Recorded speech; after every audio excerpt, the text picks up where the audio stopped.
Hello, everyone. This is a new episode of the Global Judicial Integrity Network podcast series. My name is Melissa Evans, and we're here today with Chief Justice Twomey of Seychelles, who will speak with us about good practices in the investigation of judicial misconduct. Thank you so much for agreeing to speak with us. Thank you for inviting me, Melissa. It's a great pleasure. Could you please briefly tell us a bit about your professional background? Okay, I joined the Judiciary of Seychelles in 2011, having practiced as a lawyer in the courts of Seychelles, and then having proceeded to academia for a number of years before my appointment in 2011. When I was appointed in April 2011, I also was the first woman judge appointed in Seychelles. Oh, wow. Yes, and following from that in 2015, I was appointed as a Chief Justice of Seychelles, the fourth Seychellois Chief Justice. I don't know whether you realize Seychelles is a very small jurisdiction, and we've had a lot of foreign judges appointed as Chief Justices. Okay. So we were going to talk about good practices in investigating judicial misconduct, and our first question was, should disciplinary proceedings, either the hearings or the report that comes out afterwards, be made public, and why or why not?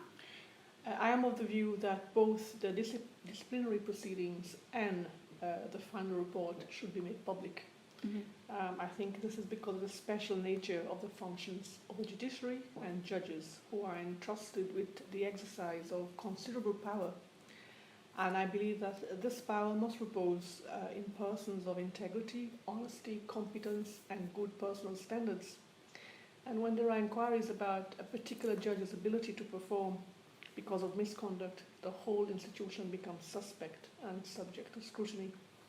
This undermines the public's confidence in the judiciary, and it is essential, therefore, to make these proceedings transparent and to maintain the same standard of scrutiny that is afforded to ordinary citizens. What I think is important, though, and what must be the foremost consideration in such hearings, is the management of the hearing, bearing in mind the role and purpose of the disciplinary committee, and ensuring the process is not susceptible to abuse or undue interference at every single stage of the proceedings. That is, both from the lodging of the complaint, the reviewing of the complaint, the adjudication, and also in terms of the composition of the body of the panel responsible for the hearing and investigating the complaint. Another important aspect is information sharing throughout the complaint procedure, so that the public receive a narrative that is neutral and fair. And I think this can be ensured by having objective reporting, trained court trial monitors, or observers from NGOs, or civil society, or similar independent networks. So you speak a lot about public perception, in that making sure that the public has a clear picture, that everything needs to be transparent, there needs to be fair reporting, but this doesn't perhaps always occur. Is there any concern that that when the hearings are public, that public perception of the person in question then becomes very negative? Is that a concern?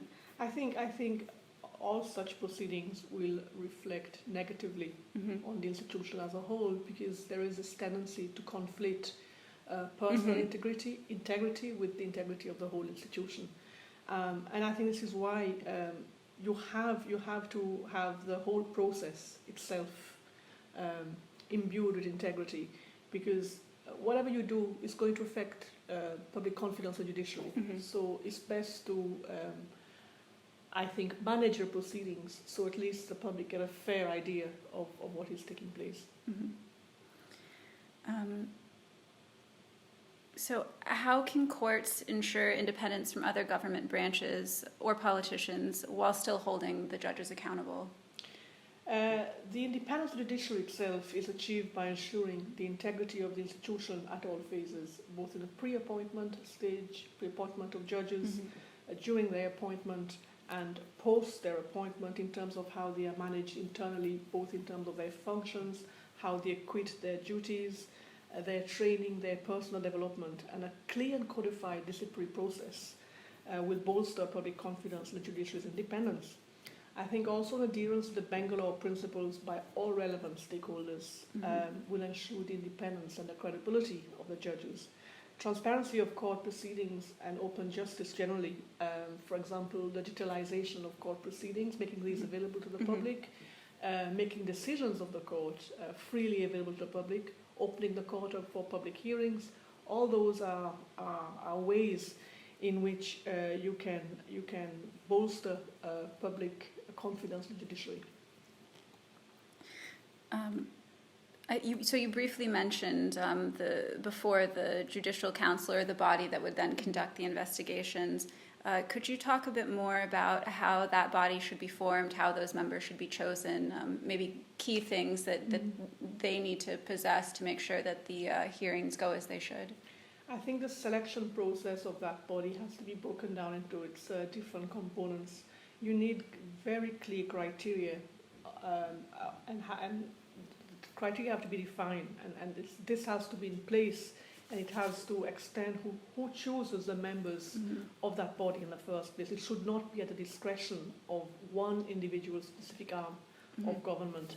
The composition of the selection is just as important as the disciplinary body itself. The bodies must also be diverse in skills, in expertise, in professional experience to assure their objectivity. Different jurisdictions have different provisions regarding the composition of the investigation body. Some jurisdictions have judges here, have their judges' peers hear the complaints. Others have judges from other jurisdictions. I don't think there's a specific template for such a body, as each jurisdiction's needs has to be identified for all possible contingencies. What is important is that the investigation process is guided by objectivity. And I think in this regard, this is where the composition of the body has to be looked at in terms of nationality, gender, balance, and other relevant criteria to add credibility to those proceedings. Above all, the body's members must be familiar with the legal system operating within that jurisdiction. And the body must also appreciate the nuances and impact of the disciplinary proceedings to ensure that despite these proceedings, the work of the judiciary is still being done. And of course, as I've already stated, observers are really important in this process because their objective reports create awareness and educates the public in general about the process. Mentioning reporting, do you think, because you're referring to court reporters, do you think that the media itself, newspapers and news outlets, do you think that there's something that the judiciary can do to make sure that they are reporting fairly, or is that just maybe liaising between the court reporting and the media?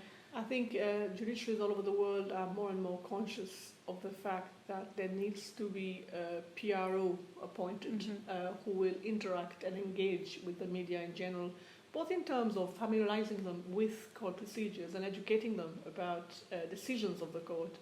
The media are not trained, a lot of them are not trained in legal matters and often misreport decisions, and that has a negative impact on the work of the judiciary as a whole. Thank you. And our last question is, ultimately, in the scheme of things, why are fair, independent, and transparent disciplinary proceedings important for the judiciary? First of all, I think I just want to go back a little bit. In terms of disciplinary proceedings, most of those are initiated because of judicial misbehavior. I think it's essential for me to point out that in such proceedings, there must be a clear definition of misbehavior. This must be provided. And obviously, the integrity of the body, then appointing the disciplinary committee, will be helped in that sense from the possibility of unfounded or politically motivated complaints.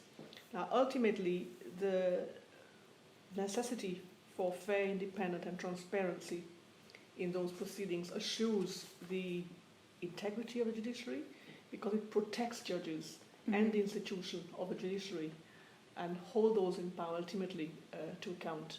It assures accountability of the judiciary. Wonderful. Thank you. Thank you so much for speaking with us today. And for everyone listening, stay tuned for more episodes in the Global Judicial Integrity Network podcast series. Thank you.